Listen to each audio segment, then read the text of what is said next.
naman po tayong scrap na donor para may palit po natin sa kanya. Kaya yan pong rice cooker na yan ay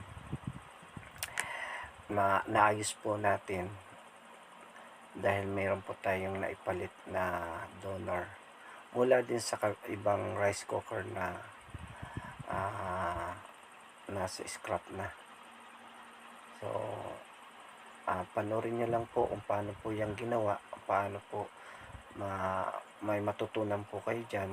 Baka kung sakali ay mahilig kayo mag DIY, pwede nyo po yung gayahin at kung pareho po ng issue ay makatipid na po kayo.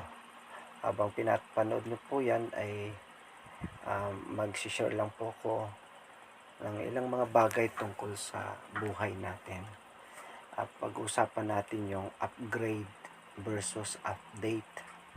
Magkaiba sila at pero magandang pag-usapan. Ito ay maaring may apply natin sa buhay natin. Ang update at upgrade ay malimit nating naririnig sa cellphone sa bilang technician, sa cellphone technician, sa watch technician, at sa pagiging repairman ay gamit namin ang salitang update at upgrade.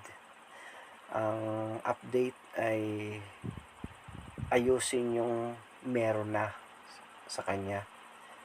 Samantala yung upgrade ay palitan ng mas mataas o palitan ng bago.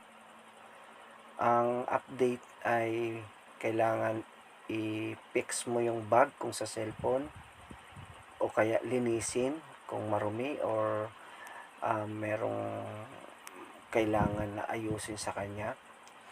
Kung upgrade naman ang pag-uusapan ay bumili ka na ng bago na gamit, no? Upgrade. Halimbawa itong rice cooker ay para may upgrade mo to ay bumili ka ng bago na mas mataas ang kalidad at mas maraming features o function.